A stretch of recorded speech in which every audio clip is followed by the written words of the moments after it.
اذهبوا بعبدی الی جنتی برحمتی، اے فرشتوں میرے اس بندے کو میری رحمت سے میری جنت میں لے جاؤ، میری جنت میں لے جاؤ میری رحمت سے۔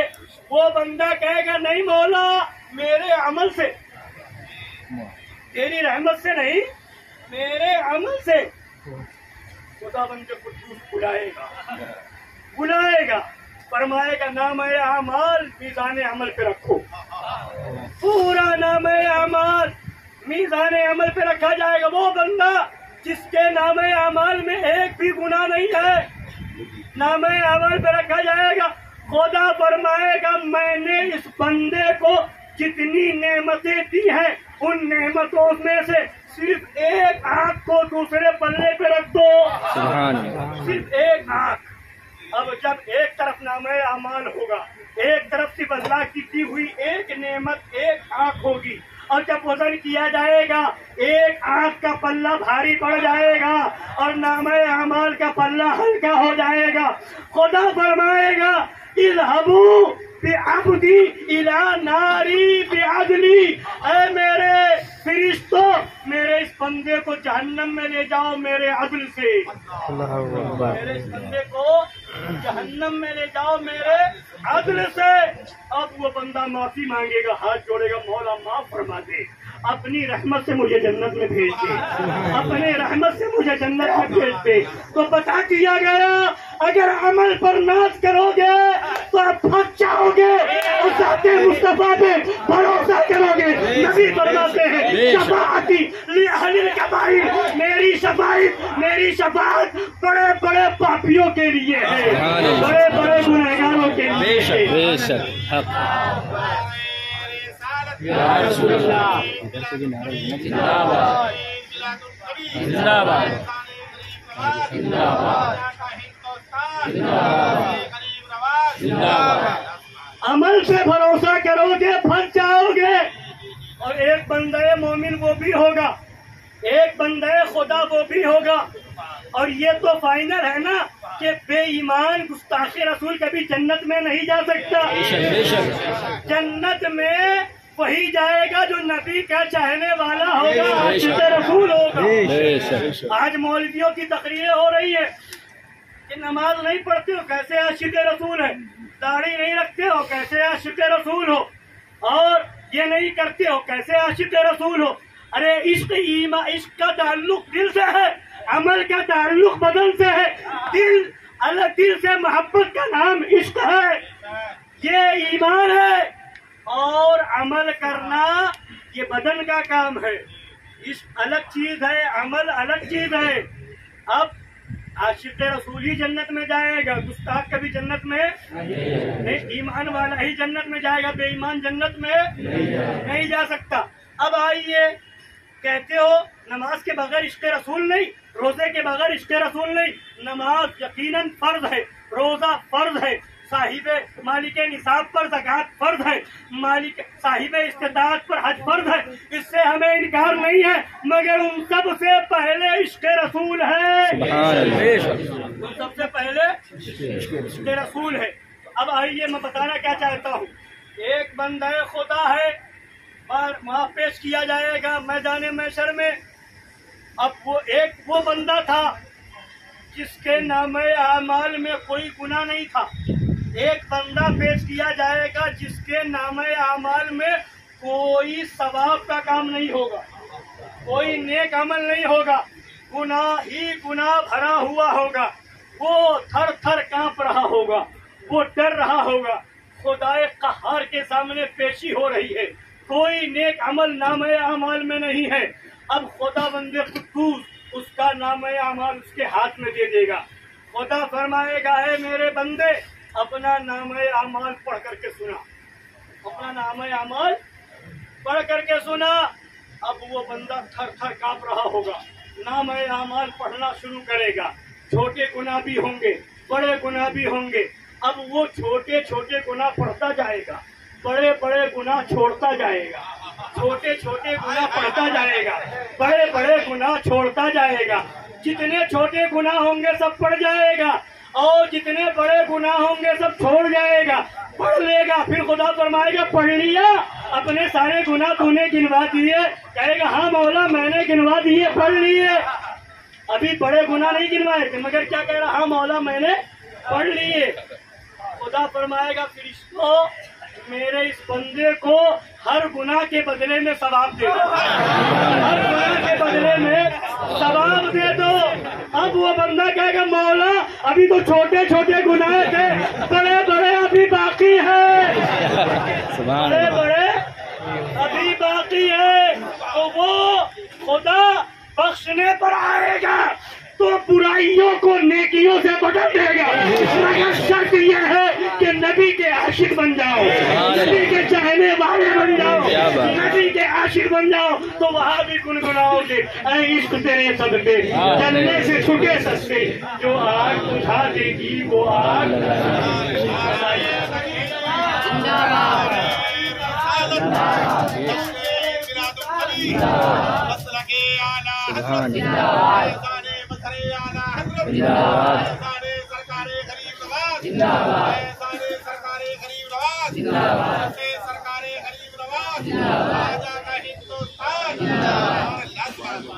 اب بارہ کا شعر یاد آئے گا.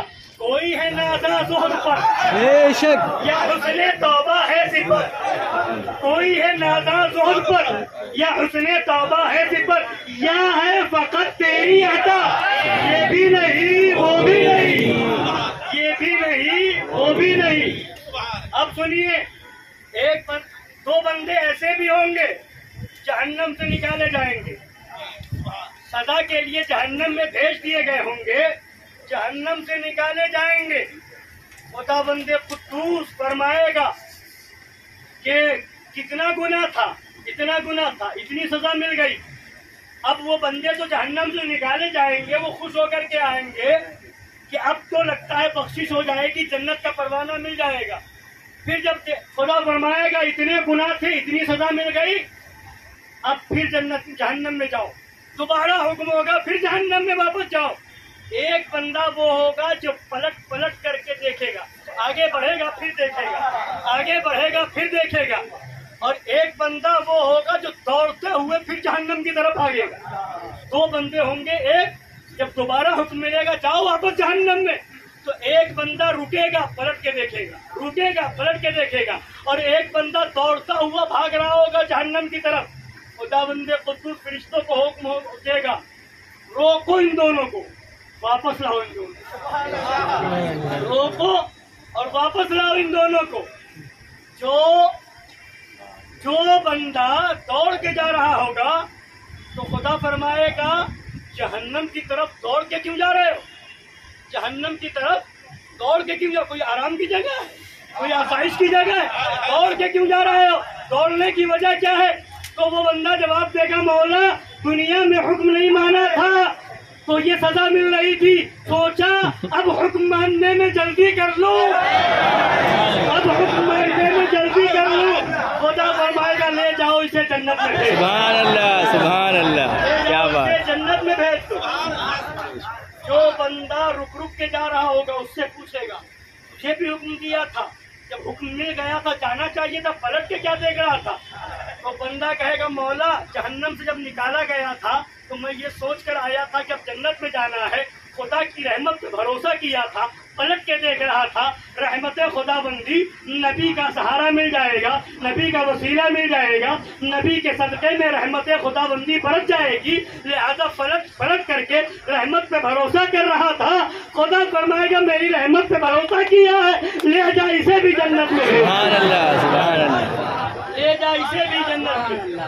کوئی ہے نازا زہد پر یا حسن توبہ ہے صفر، یا ہے فقط تیری عطا، یہ بھی نہیں وہ بھی نہیں. اور ایک بات اور سنیے، یہ بھی اعلیٰ حضرت نے بیان فرمایا ہے، فرماتے ہیں سنیے مفہوم پہلے بتا دوں، شفاعت حق ہے، شفاعت پہ بھروسہ ہے، لفظہ شفاعت ہے تمہاری واہ واہ، عرض لیتی ہے گناہ پرہیزگاری واہ واہ. ہمیں بھروسہ ہے نبی کی شفاعت پر، نبی شفاعت فرمائیں گے نا، بولیے نبی شفاعت کا دروازہ کھولیں گے. سب سے پہلے شافع میرے نبی ہے اور سب سے پہلے مشفع میرے نبی ہے. سب سے پہلی جن کی شفاعت قبول ہوگی وہ میرے نبی. سب سے پہلے جو شفاعت کریں گے وہ میرے نبی. اور ایک حدیث اور پہلے سن لیجیے، اس کے بعد وہ بتاؤں. حدیث پاک میں بیان کیا کل قیامت کا تو دن ہوگا، لوگ اپنے اپنے عمل کے اعتبار سے، گناہوں کے اعتبار سے ڈوبے ہوئے ہوں گے، پسینوں میں شرابور ہوں گے. اور ایسے عالم میں لوگ وہاں پوچھیں گے کہ کسی ایسے کو اپنا شفیع بنایا جائے جو خدا کی بارگاہ میں ہماری سفارش کر دے، ہماری سفارش کر دے، شفاعت کرا لے. اب لوگ کہیں گے حضرت آدم ابو البشر ہیں، سارے انسانوں کے باپ ہیں، سب سے پہلے انسان ہیں، چلو حضرت آدم کی بارگاہ میں چلے. لوگ حضرت آدم کی بارگاہ میں جائیں گے. حضرت آدم فرمائیں گے اذهبوا الى غیری نفسی نفسی، چلے جاؤ میرے علاوہ کسی اور کے پاس. اب وہاں سے لوگ لوٹیں گے، حضرت نوح علیہ السلام کی بارگاہ میں جائیں گے، وہ بھی یہی جواب دیں گے اذهبوا الى غیری نفسی نفسی. اب لوگ وہاں سے آئیں گے، حضرت ابراہیم کی بارگاہ میں جائیں گے، وہ بھی کہیں گے اذهبوا الى غیری نفسی نفسی. حضرت موسیٰ کی بارگاہ میں آئیں گے، وہ بھی یہی جواب دیں گے. حضرت عیسیٰ کی بارگاہ میں جائیں گے، وہ بھی یہی جواب دیں گے. اولو العزم پیغمبروں کی بارگاہ میں جائیں گے، سب یہی جواب دیں گے. اب کسی کے دل میں ہمارے نبی کا خیال تک نہ ہوگا، ہمارے نبی کا خیال تک کسی کے دل و دماغ میں نہ ہوگا. سب اولو العزم پیغمبروں کی بارگاہ میں چلے جائیں گے. اب حضرت عیسیٰ سے عرض کریں گے یا عیسیٰ روح اللہ، حضرت آدم کے پاس ہو آئے، حضرت نوح کے پاس ہو آئے، حضرت ابراہیم حضرت موسیٰ کے پاس ہو آئے. اب کہاں جائیں؟ حضرت عیسیٰ فرمائیں گے اذهبوا الى محمد. سبحان اللہ صلی اللہ علیہ وسلم. اب سب کو خیال آئے گا. اعلیٰ حضرت فرماتے ہیں یہاں ہم بیان کر رہے ہیں، یہاں ہم لکھ رہے ہیں، محدثین کتابوں میں لکھ رہے ہیں، علماء بیان کر رہے ہیں، سامعین سماعت کر رہے ہیں. اس کے بعد بھی کل قیامت کے دن ہمارے دل و دماغ سے یہ بات محو کر دی جائے گی، مٹا دی جائے گی. اس کی وجہ کیا ہے؟ اس کی وجہ یہ ہے کہ عقل کا اندھا دیو کا بندہ جان جائے. کیا بات. جو نبی کی عظمت کو گھٹانا چاہتا ہے وہ یہ نہ کہہ سکے. اگر سب کو خیال آ جاتا تو سب پہلے وہی چلے جاتے. سب کو اگر خیال ہوتا تو سب پہلے نبی اعظم کی بارگاہ میں چلے گئے ہوتے، امام الانبیاء کی بارگاہ میں چلے گئے ہوتے. تو وہاں بھی کہتا اگر حضرت اعظم کے پاس جاتے تو وہ بھی بخشوا لیتے، حضرت موسیٰ کے پاس جاتے وہ بھی بخشوا لیتے، حضرت عیسیٰ کے پاس جاتے وہ بھی بخشوا لیتے، حضرت ابراہیم کے پاس جاتے وہ بھی بخشوا لیتے. تو بتانا تھا اے دنیا والوں دیکھ لو مقام مصطفیٰ کیا ہے. سبحان اللہ. نبی کو اپنی طرح کہنے والوں نبی کا مرتبہ دیکھ لو. مقام مصطفیٰ بتانا تھا، عظمت رسول بتانا تھا. اس لیے پہلے گھمایا گیا خلیل و نجی، رفیع و صفی، خلیل و رفیع. سبھی سے کہیں بنی، سبھی سے کہیں بھی بنی. یہ بے خبری کہ خلق پھری کہاں سے کہاں تمہارے لیے. یہ بے خبری دماغ سے بات ختم ہوگی. یہ بے خبری کہ خلق پھری کہاں سے کہاں تمہارے لیے. ہر جگہ پہنچے کس لیے؟ نبی کے لیے. بارگاہ مصطفیٰ کا پتہ بتانا تھا، اس لیے پھرا دیا گیا. پھر کے جب نبی کی بارگاہ میں آؤ گے، اب نبی کی بارگاہ میں جائیں گے تو نبی فرمائیں گے انا لہا انا لہا، میں ہی تو اس کام کے لیے ہوں، میں ہی تو ہوں اس کام کے لیے. اب نبی شفاعت کریں گے. سب سے پہلے شافع میرے نبی، اور سب سے پہلے جن کی شفاعت قبول کی جائے گی وہ بھی میرے نبی. سبحان اللہ. اول شافع بھی میرے نبی، اول مشفع بھی میرے نبی. اب شفاعت میرے نبی فرمائیں گے. کہ جب دروازہ کھول دیں گے تو باقی انبیاء بھی شفاعت کریں گے، رسول بھی شفاعت کریں گے، صحابہ بھی شفاعت کریں گے، اہل بیت بھی شفاعت کریں گے، اولیاء بھی شفاعت کریں گے، علماء حق بھی شفاعت کریں گے، شہداء بھی شفاعت کریں گے، اور جن حاجیوں کا حج قبول ہے وہ بھی شفاعت کریں گے. یہ سب شفاعت کریں گے نبی کی شفاعت کے بعد. دروازہ شفاعت نبی کھولیں گے، پھر یہ سب شفاعت کریں گے. اب اعلیٰ حضرت کی بات سنیے، شفاعت سب کریں گے مگر یہ بتائیے، فرمایا کہ شفاعت ہوگی کس کی؟ شفاعت ہوگی کس کی؟ پرہیزگار کی شفاعت ہوگی؟ بڑے بڑے اچھے اعمال کرنے والوں کی شفاعت ہوگی؟ نہیں، شفاعت تو ہوگی گنہگاروں کی. شفاعت تو ہوگی، اور گنہگاروں میں بھی کن گنہگاروں کی؟ کن گنہگاروں کی؟ بڑے بڑے. نماز چھوڑنا جرم ہے، گناہ ہے. روزہ چھوڑنا جرم ہے، گناہ ہے. حج فرض ہونے کے بعد نہ کرنا جرم ہے، گناہ ہے. زکات فرض ہونے کے بعد نہ دینا جرم ہے اور گناہ ہے.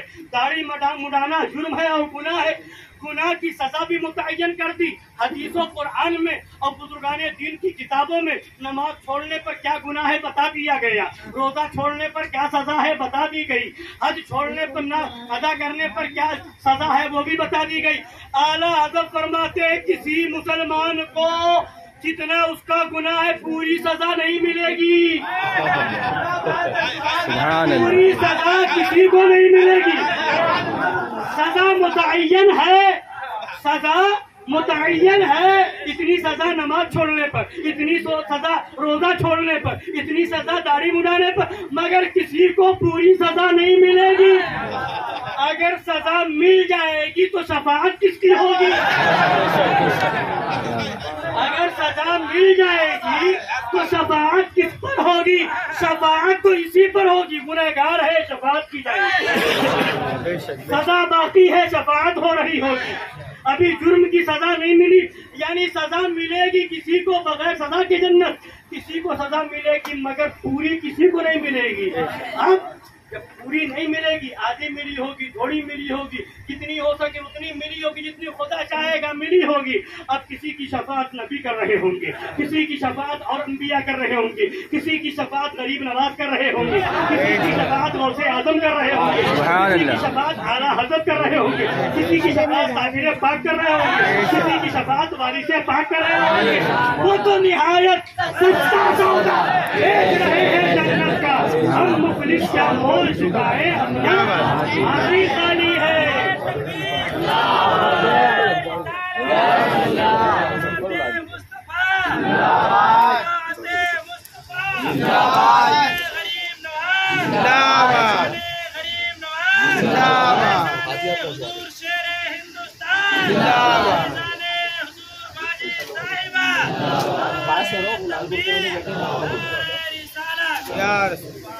اب بتانا، اب شفاعت ہو رہی ہوگی. تم نمازوں پر ناز کرتے ہو، روزوں پر ناز کرتے ہیں، ہم تو 11ویں کر کے غوث اعظم پہ ناز کرتے ہیں، ہم 10ویں کر کے غریب نواز پہ ناز کرتے ہیں. اے غوث اعظم گنہگار ہیں مگر قادری ہیں، اے غریب نواز گنہگار ہیں مگر چھٹی کرنے والے ہیں، اے اعلیٰ حضرت گنہگار ہیں مگر فتاوی رضویہ کا پیغام پہنچانے والے ہیں، اے مزار اعلیٰ حضرت کرم فرما گنہگار ہیں مگر وہابیوں سے دور رہنے والے ہیں، وہابیوں سے بچنے والے ہیں. اے مشاہد ملت کرم فرما دیجئے، اے شیر ہندوستان اپنے درد میں کرم لے لیجئے. انشاءاللہ ہم گنہگار ہوں گے مگر بچانے والے شیر ہندوستان ہوں گے، مگر بچانے والے مشاہد ملت.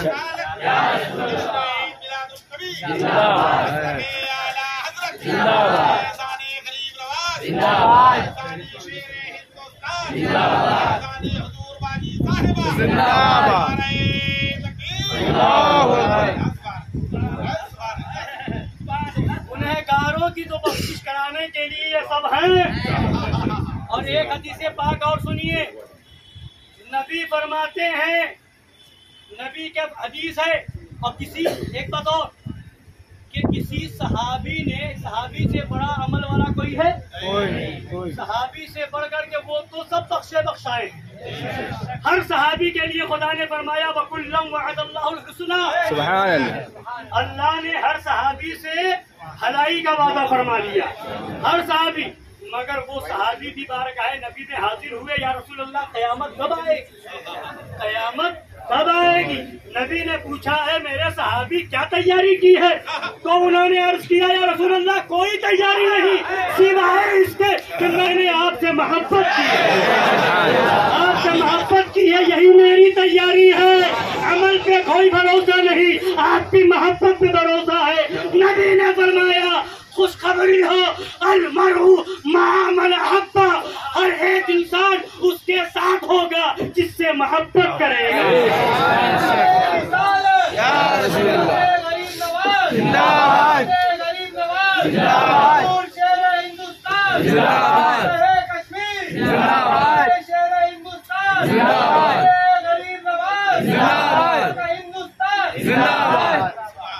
اور سرکار کی حدیث پاک ہے، مفہوم بتا رہا ہوں۔ نبی نے فرمایا کہ اے لوگوں، اگر تم میں سے کوئی گنہگار نہ ہوتا، اگر تم میں سے کوئی گنہگار نہ ہوتا تو اللہ تعالیٰ ایک ایسی قوم کو پیدا فرماتا کہ وہ قوم گناہ کرتی اور خدا کا محبوب شفاعت کرتا۔ اگر قوم گناہ نہ کرے گی تو شفاعت کس کی ہوگی؟ کیا ہی ذوق خدا شفاعت ہے تمہاری، واہ واہ، قرض لیتی ہے گناہ پرہیزگاری، واہ واہ۔ تو حضرات گرامی، ایک آج باتیں کیا ہوتی ہے کہ یہ چھٹی شریف کرتے ہو، اتنی دیگیں بناتے ہو، نماز کیوں نہیں پڑھتے؟ مسجدوں میں لگا دو پیسے، مدرسوں میں لگا دو پیسے، لوگوں کی شادی بیاہ میں پیسے لگا دو، غریبوں پر خرچ کر دو، اتنا لنگر نہ کرو، اتنی بڑی گرمی نہ کرو، اتنا جلوس میں خرچ نہ کرو، اس طرح کی باتیں ہوتی نہیں ہوتی؟ کوئی ایسی تقریر ہوتی ہے؟ اب اعلیٰ حضرت کے والد ماجد حضور خاتم المحققین امام المتقین علامہ نقی علی خان رضی اللہ تعالی عنہ کا پیغام سناؤں؟ ان کی بات سنا دوں؟ نظر و نیات پر خرچ کرنے پر جو لوگ روکتے ہیں، اب اعلیٰ حضرت کے والد ماجد کیا فرماتے ہیں سنیے۔ نئے مذہب کے علماء مسائل میں ہر طرح کی شدت کرتے ہیں، نئے مذاہب کے علماء مسائل میں ہر طرح کی شدت کرتے ہیں۔ یہ کس کے والی فرمایا؟ نئے مذہب کے علماء مسائل میں شدت کرتے ہیں۔ مسائل میں شدت نہیں، عقائد میں شدت ہے۔ مسائل میں شدت نہیں، عقائد میں شدت ہے۔ تو لوگ شدت کر رہے ہیں مسائل میں، مزار چومو نہیں، عورتوں کو مزار پر لے جاؤ نہیں، چادر چڑھاؤ نہیں، ایسا کرو نہیں، ویسا کرو نہیں۔ شدت اس میں نہیں ہے، شدت عقیدے میں ہے۔ شدت یہ کی جائے گی وہابیوں سے ملو نہیں، دیوبندیوں سے ملو نہیں، غریب نواز کے دشمن کے پاس جاؤ نہیں، اور اعلان کرو دشمن احمد پہ شدت کیجیے، ملحدوں کی کیا مرمت کیجیے، غیر تمہیں جل جائے بے دینوں کے دل یا رسول اللہ کی۔ تو آپ سنیے، فرماتے ہیں نئے مذہب کے علماء مسائل میں ہر طرح کی شدت کرتے ہیں اور مستحسنات ائمہ دین، مستحبات شرع متین کو شرک و بدعت ٹھہراتے ہیں۔ مستحسنات ائمہ دین، جن چیزوں کو ائمہ کرام نے اچھا سمجھا اور جن چیزوں کو شریعت نے مستحب مانا ہے، ان چیزوں کو کیا کرتے ہیں؟ شرک و بدعت ٹھہراتے ہیں۔ تمام ہمت ان حضرات کی نیک کاموں کے مٹانے میں مصروف ہے۔ تمام ہمت ان حضرات کی نیک کاموں کے مٹانے میں مصروف ہے۔ اب بریکٹ میں فرماتے ہیں فی الجملہ جو رونق اسلام کے باعث ہیں، ان چیزوں کو مٹانا چاہتے ہیں جو رونق اسلام کے باعث ہیں۔ اب اس بات کو یاد رکھیے گا، رونق اسلام کیا ہے؟ اب وہ آگے سمجھ میں آئے گا۔ رونق اسلام کے باعث ہے، ان چیزوں کو مٹانے میں لگے ہیں۔ اس قدر نہیں سمجھتے کہ لوگ انہیں چھوڑ کر کیا کام کریں گے، یہ بھی نہیں سمجھتے کہ لوگ انہیں چھوڑ کر کیا کام کریں گے، اور جو روپیہ کہ ان کاموں میں اور انبیاء اولیاء کے اعتقاد میں صرف کرتے ہیں، وہ کس کام میں صرف ہوگا؟ وہ کس کام میں صرف ہوگا؟ ہم نے تو ان حضرات کے احتساب و نصیحت کا اثر یہی دیکھا ہے کہ مسلمانوں میں ایک نیا اختلاف اور روزمرہ کا جھگڑا فساد پیدا ہو گیا۔ ایک مذہب کے دو گروہ ہو گئے، کوئی کسی کو مشرک و بدعتی اور اس کو وہابی، اور وہ اس کو وہابی گمراہ جہنمی کہتا ہے۔ کسی نے مجلس میلاد چھوڑ کر مسجد نہیں بنوائی، کسی نے مجلس میلاد چھوڑ کر، اب کوئی کہے میلاد شریف کرنا، اس پر اتنا خرچ کیوں کرتے ہو، یہاں اتنا پیسہ کیوں لگاتے ہو، جتنا پیسہ یہاں لگا رہے ہو مختصر کر لو اور مسجد میں دے دو۔ تو فرماتے ہیں کوئی مجلس میلاد چھوڑ کر مسجد نہیں بنوائی، یا 11ویں اور فاتحہ کے عوض 2-4 طلبہ علم کو ایک وقت کی روٹی نہ کھلائی، اور اسی کو فرمایا کہ ان نیک کاموں کو ختم کرانے میں کچھ لوگ لگے ہیں۔ انہی چیزوں کو کیا فرمایا، یہ رونق اسلام کے باعث ہیں، یہ رونق اسلام کے باعث ہے، یعنی 11ویں کرے، فاتحہ کرے، لنگر کرے، عرس کرے، میلاد کرے، یہ سب رونق اسلام کے باعث ہیں۔ ہاں فرماتے ہیں مسلمانوں میں کسی نے مجلس میلاد چھوڑ کر مسجد نہیں بنوائی، یا 11ویں اور فاتحہ کے عوض 2-4 طلبہ علم کو ایک وقت روٹی نہ کھلائی، کسی نے وہ روپیہ ناچ رنگ میں صرف کیا، اور جو عیاش نہ تھا اس نے سوائے ڈیوڑے پر لوگوں کو قرض کیا، سینکڑوں میں 2-4 ایسے بھی صحیح کہ انہوں نے سال میں 1-2 بار وہابی مولویوں کو دعوت بھی کھلا دی۔ اپنے واسطے دین کو مٹانا اور خلق خدا کو بہکانا کس مذہب و ملت میں روا ہے؟ اپنے واسطے یعنی چندہ دو مدرسے میں، چندہ دو تنظیم میں، چندہ دو اس میں، چندہ دو اس میں، میلاد میں کیوں کرتے ہو، 11ویں میں کیوں کرتے ہو، 12ویں میں کیوں کرتے ہو؟ فرماتے اپنے واسطے ان چیزوں کو ختم کرنا یہ کون سا طریقہ ہے؟ ارے وہ تم میں خرچ ہو رہا ہے، غوث اعظم والے 11ویں میں خرچ کر رہے ہیں، غریب نواز والے 6ٹی میں کر رہے ہیں، اعلیٰ حضرت والے عرس اعلیٰ حضرت میں کر رہے ہیں، مظہر اعلیٰ حضرت والے ان کے عرس میں کر رہے ہیں۔ اب فرماتے ہیں کہ اپنے واسطے دین کو مٹانا اور خلق خدا کو بہکانا جس مذہب و ملت میں روا ہے، اگر خصت تباہ اور قناعت کا خصت تباہ اور قناعت یعنی طبیعت کا خفیف پن اور کنجوسی صرف کو گوارا نہیں کرتے، یعنی جو کنجوس ہوتے ہیں، جو پیسہ خرچ کرنا نہیں چاہتے ہیں، دین کے کاموں میں نہیں لگانا چاہتے ہیں، وہ تو پہلے ہی چاہتے ہیں کہ پابندی لگ جائے، خرچ نہ کیا جائے۔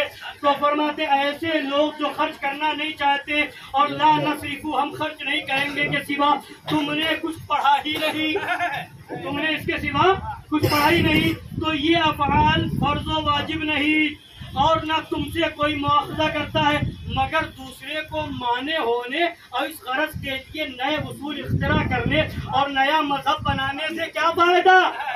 یعنی تم تو خرچ نہیں کرتے ہو، جو خرچ کر رہے ہیں ان پر کیوں پابندی لگاتے ہو؟ تم نہیں خرچ کرتے ہو، تمہاری کنجوسی تمہیں خرچ کرنے نہیں دیتی، جو خرچ کرنے والے 11ویں میں خرچ کر رہے ہیں، 12ویں میں خرچ کر رہے ہیں، 6ٹی میں خرچ کر رہے ہیں، بزرگوں کے عرس میں خرچ کر رہے ہیں، انہیں کیوں منع کرتے ہو؟ فرماتے ہیں معاذ اللہ، قناعت اور خست یعنی خسیس پن اور بخیل پن اس حد کو پہنچی کہ جس کام میں روپیہ کا خرچ پاتے ہیں اس کے مٹانے میں کس درجہ اصرار فرماتے ہیں۔ صرف یعنی خرچ کرنا تو ایک طرف، دوسروں کو خرچ کرتے دیکھ کر گھبراتے ہیں، خرچ کرنا تو ایک طرف، دوسروں کو خرچ کرتے دیکھ کر گھبراتے ہیں۔ یہی وجہ ہے کہ دنی الطبع یعنی گھٹیا طبیعت والا، قاسی القلب یعنی سخت دل اس مذہب کو بہت جلد قبول کر لیتے ہیں۔ جو کنجوس ہوگا وہ جلدی قبول کر لے گا کہ ہاں یہ مولانا صحیح بول رہے ہیں، اتنی ڈیک بنانے کی کیا ضرورت ہے۔ جو بخیل ہوگا وہ جلدی کہے گا یہی بات صحیح ہے، اتنا بڑا لنگر کرنے کی کیا ضرورت ہے۔ مگر جسے اللہ نے کنجوس نہیں بنایا ہے وہ کہے گا تم چلاتے رہو، ہم لنگر کرتے رہیں گے۔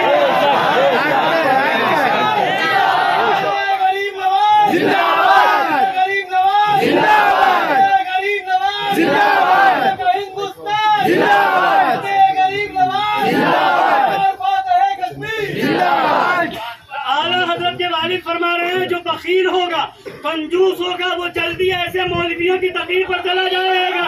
بات صحیح ہے، غریبوں کی شادی کر دو، اتنی سجاوٹ کی کیا ضرورت ہے، اور غریبوں کے کام آ جاؤ، اتنا بڑا لنگر کرنے کے، یہ بخیل ہونے کی دلیل ہے۔ اور جو بخیل ہوگا اسے قبول کرے گا، اور جو بخیل نہیں ہوگا وہ کہے گا تو چلے گا تجھے اور جلائیں گے۔ اب کی بار 11 ڈیٹ بنوائی تھی، اگلی بار 22 بنوائیں گے۔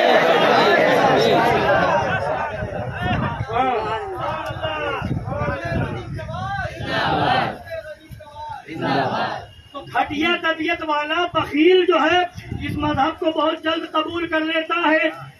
صرف کو یعنی خرچ کو تو اپنا نفس نہیں چاہتا، خرچ کرنے کو تو اپنا دل نہیں چاہتا۔ لوگوں کے طعن و تشنیع سے بچنے کا یہ حیلہ اور بہانہ خوب ہاتھ آتا ہے۔ ہم کیا کریں، ہمارے علماء ان امور کو بدعت بتاتے ہیں۔ ان صاحبوں نے بخل نفس کا نام، ان صاحبوں نے بخل نفس کے کنجوسی کا نام اتباع سنت رکھا ہے۔ ان لوگوں نے بخل نفس کا نام، نفس کی کنجوسی کا نام اتباع سنت رکھا ہے، اور تعظیم و تکریم انبیاء و اولیاء سے انکار کو توحید ٹھہرا دیا ہے۔ تعظیم و تکریم انبیاء و اولیاء کو معاذ اللہ توحید ٹھہرا دیا۔ توحید یہی رہی ہے کہ انبیاء سے ہٹ کر جاؤ، اولیاء سے دور ہو جاؤ۔ توحید اگر چاہتا ہو تو غریب نواز کی چوکھٹ پہ آؤ، توحید چاہتے ہو تو بارگاہ غوث اعظم میں آؤ، توحید چاہتے ہو بارگاہ اعلیٰ حضرت میں آؤ۔ بتایا جائے گا کہ نبی کو ماننا خدا کو ماننا، نبی کی تعظیم خدا کی تعظیم، نبی کی توحید خدا کی توحید۔ ہم ان انبیاء اولیاء کو کیوں مانتے ہیں؟ کیوں مانتے ہیں؟ اس لیے کہ انہوں نے ہمیں خدا تک پہنچایا۔ ہم ان اولیاء انبیاء کو کیوں مانتے ہیں؟ غریب نواز کی چھٹی کیوں کرتے ہیں؟ ہم غوث اعظم کی 11ویں کیوں کرتے ہیں؟ ہم جو ہے یہ بزرگوں کا عرس کیوں مناتے ہیں؟ کیا ان بزرگوں نے ہمارے خاندان کے نام کوئی پلاٹ دے دیا ہے؟ کیا ان بزرگوں نے ہمیں جائیداد دے دی ہے؟ بینک بیلنس ہمارے نام کر دیا؟ نہیں، ان بزرگوں کا احسان ہے کہ ہمیں خدا تک پہنچایا، سبحان اللہ، ہمیں دین اسلام جیسی نعمت دی ہے، ہمیں ایمان جیسی دولت دی ہے۔ اگر غریب نواز ہندوستان نہ آتے تو ہمیں کیا پتا ہندوستان میں اسلام کیسے آتا۔ سید سالار مسعود غازی ہندوستان نہ آتے تو مسلمان لوگ کیسے ہوتے۔ حضرت زندہ شاہ مدار اسلام نہ پھیلائے ہوتے تو اسلام کی کھیتی کیسے لہلاتی۔ مخدوم اشرف جہانگیر کمرانی ہندوستان نہ آتے تو اسلام سرسبز و شاداب کیسے ہوتا۔ ان بزرگوں کا احسان ہے کہ ہمیں اسلام ملا، ایمان ملا، ہمیں یہ دولت ملی، تو ہم ان بزرگوں کی بارگاہ میں خراج عقیدت پیش کرتے ہیں۔ آپ کا کرم ہے کہ ہمیں دین ملا، آپ کا کرم ہے کہ ہمیں اسلام ملا، آپ کا کرم ہے کہ ہمیں ایمان ملا، آپ کا کرم ہے کہ ہم دامن اسلام سے وابستہ ہو گئے۔ اس لیے ہم آپ کے شکریہ میں ہم لنگر بھی کریں گے، 11ویں بھی کریں گے، 12ویں بھی کریں گے، چھٹی بھی کریں گے، عرس بھی کریں گے، فاتحہ بھی کریں گے، سبیل بھی لگائیں گے، تعزیہ بھی بنائیں گے، اور یادیں مناتے رہیں گے، یادیں مناتے رہیں گے۔ اور یہی ہمارا دین اسلام ہم سے مطالبہ کرتا ہے۔ یادیں منانا، یادیں منانا یہی شریعت ہے، یہی مشیت خدا بندی ہے۔ یادوں کو مٹانا شریعت نہیں ہے، یادوں کو منانا شریعت ہے، یادوں کو مٹانا شریعت نہیں ہے۔ اب یاد کہاں نہیں ہے؟ نماز پڑھو تو ادائے مصطفیٰ کی یاد ہے۔ نماز کیا ہے؟ خدا نے حکم دیا اقیموا الصلاۃ، نماز قائم رکھو، نماز پڑھو، اللہ نے حکم دیا، مگر طریقہ خدا نے بتایا؟ بولیے بتایا خدا نے طریقہ؟ کیسے پڑھو گے، رکوع کیسے کرو گے، سجدہ کیسے کرو گے، قیام کیسے کرو گے، نبی خدا نے بتایا؟ نہیں، کس نے بتایا؟ ہاتھ اٹھاؤ تکبیر تحریمہ ہے، ہاتھ باندھ لو قیام ہے، جھک جاؤ یہ رکوع ہے، سر سجدے میں زمین پر رکھ دو یہ سجدہ ہے، یہ طریقہ کس نے بتایا؟ نبی نے بتایا سلو کما رأیتمونی اصلی، نماز ایسے پڑھو جیسے مجھے پڑھتا ہوا دیکھو۔ پتہ کیا چلا؟ خدا نے بتا دیا کہ یادوں کو مٹایا نہیں جائے گا، یادوں کو برقرار رکھا جائے گا۔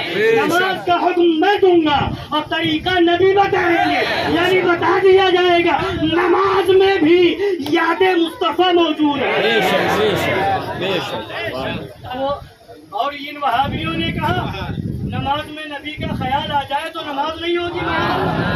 صراط مستقیم کتاب کے اندر وہابیوں نے، اسماعیل دہلوی نے لکھا کہ نبی کا خیال نماز میں آئے تو نماز پڑھنے والا مشرک ہو جائے گا، گدھے کا خیال اس سے بہتر ہے معاذ اللہ۔ ہم کہتے ہیں وہابیوں ایک نماز پڑھ کے بتا دو، نماز تو نماز کا ایک رکن ادا کر کے بتاؤ جو یاد مصطفیٰ سے خالی ہو۔ نیت باندھنے جاؤ گے نبی کی یاد آئے گی۔ سبحان اللہ۔ نماز پڑھے تو نبی نے کیسے نیت باندھی، تو نیت باندھنے میں نبی کا خیال، کھڑے ہوگے تو قیام میں نبی کا خیال، کھڑا کیسے ہونا ہے نبی نے کیسے بتایا ہے، ہاتھ کہاں باندھنا ہے اس میں نبی کا خیال، ہاتھ کب اٹھانا ہے اس میں نبی کا خیال، یہ سب نبی نے بتایا ہے۔ اور اس سے پہلے وضو کیسے بنانا ہے یہ نبی نے بتایا ہے، غسل کیسے کرنا ہے یہ نبی نے بتایا ہے۔ وضو میں نبی کا خیال، غسل میں نبی کا خیال، تکبیر میں نبی کا خیال، قرات میں نبی کا خیال، قیام میں نبی کا خیال، رکوع میں نبی کا خیال، سجدے میں نبی کا خیال، قاعدے میں نبی کا خیال، تشہد میں نبی کا خیال، جلسے میں نبی کا خیال، سلام پھیرنے میں نبی کا خیال۔ پوری نماز شروع سے آخر تک نبی کے خیال میں ڈوبی ہوئی ہے۔ نبی نماز پوری یاد مصطفیٰ ہے۔ پہلے ہو ان کی یاد کہ پائے جلا نماز، پہلے ہو ان کی یاد کہ پائے جلا نماز، کہتی ہے یہ اذان جو پچھلے پڑھے تھی۔ حضرات گرامی حج کرنے جا رہے ہیں، حج کرنے جا رہے ہیں، صفا مروہ پر کیوں چکر لگا رہے ہیں؟ صفا مروہ پر سعی کر رہے ہیں، 7 مرتبہ سعی کرتے ہیں، کیوں؟ ایک نبی کی والدہ حضرت ہاجرہ نے اپنے شہزادے حضرت اسماعیل کے لیے پانی تلاش کرنے کے لیے کبھی صفا پر گئی، کبھی مروہ پر گئی، کبھی صفا پر گئی، کبھی مروہ پر گئی، 7 مرتبہ سعی فرمائی صفا اور مروہ پر۔ اور معاملہ کیا تھا؟ حضرت اسماعیل کی پیاس کے لیے، پانی لانے کے لیے کہ پانی مل جائے۔ اب پوچھو ان جانے والے حاجیوں سے، ان دیوبندیوں سے کہ حضرت ہاجرہ تو حضرت اسماعیل کے لیے پانی تلاش کر رہی تھی، تم کس کے لیے پانی تلاش کر رہے ہو؟ کیوں 7 مرتبہ صفا و مروہ پر دوڑ رہے ہو؟ وہاں تو پانی موجود نہیں تھا بظاہر، اب تو آب زمزم موجود ہے۔ جواب ملے گا، شریعت یادوں کو مٹاتی نہیں ہے، یادوں کو بڑھاتی ہے۔ وہاں پانی کو تلاش کیا جا رہا تھا، اس یاد کو برقرار رکھا جا رہا ہے۔ حج جبھی قبول ہوگا جب میری پیاری بندی کی عطاؤں پہ تم بھی دوڑو گے، تم بھی سعی کرو گے۔ اور مکہ شریف میں 7 مرتبہ طواف کرو، چکر لگاؤ خانہ کعبہ، اور اس میں رمل بھی کرنا ہے، یعنی سینہ تان کر کے چلنا بھی ہے، سینہ تان کر کے اور مونڈھوں کو ہلاتے ہوئے چلنا ہے طواف کرنے میں۔ قرآن حضور سرکار شرع ہندوستان کی بات تقریر سنی ہوگی آپ نے، کیا فرماتے؟ قرآن کہتا وَلَا تَمْشِي فِي الْأَرْضِ مَرَحًا، زمین پر اکڑ کے نہ چلو، مگر وہاں اکڑ کے چلنا ہے، اس لیے کہ ایک طرف قرآن حکم الہی ہے، دوسری طرف ادائے مصطفیٰ ہے۔ خدا نے بتا دیا میری مشیت یہ ہے کہ جیسا میرے محبوب نے کیا ویسا کرو، تب حج قبول ہوگا۔ حج کرو گے تو نبی کی یاد آئے گی۔ اے وہابیوں ایک حج کر کے بتاؤ جو نبی کی ادا سے خالی ہو، نبی کی یاد سے خالی ہو۔ وقوف عرفات کرو گے وہاں بھی یادیں موجود ہیں، مزدلفہ میں جاؤ گے وہاں بھی یاد موجود ہے، 2 نماز کو ایک ساتھ پڑھو گے وہاں بھی یاد موجود ہے، میقات میں قربانی کرو گے وہاں بھی یاد موجود ہے۔ تو سارا حج اللہ والوں کی یادوں سے بھرا ہوا ہے، یعنی خدا کی مشیت یہ ہے میرے محبوبوں کی یادوں کو مٹایا نہیں جائے گا، یادوں کو بڑھایا جائے گا، یادوں کو عام کیا جائے گا۔ اور اسی صفا و مروہ کو قرآن نے کیا کہا؟ ان الصفا والمروہ من شعائر اللہ، بے شک صفا اور مروہ اللہ کی نشانیوں میں سے۔ صفا اور مروہ کس میں سے ہے؟ اللہ کی نشانیوں میں سے۔ اے مولا، صفا اور مروہ میں کون سی خاص بات ہے؟ پہاڑ ہے، اور اس سے بڑے بڑے پہاڑ، بظاہر اس سے بلند پہاڑ زمین پر موجود ہیں، مگر کسی پہاڑ کو اپنی نشانی تو نے نہ بتائے، مگر صفا و مروہ کو قرآن میں ان الصفا والمروہ من شعائر اللہ فرمایا۔ کیا وجہ ہے؟ تو پتہ کیا چلے گا کہ صفا اور مروہ نے اللہ کی محبوب بندی کے قدم کا بوسہ لیا۔ حضرت ہاجرہ وہاں گئی تو اس صفا اور مروہ کو اللہ نے اپنی نشانی بتا دیا۔ اللہ نے اپنی، یعنی جس جگہ اللہ کے محبوب بندوں کی یاد جڑی ہوئی ہو وہ چیز اللہ کی نشانی، وہ چیز۔ نعرہ تکبیر،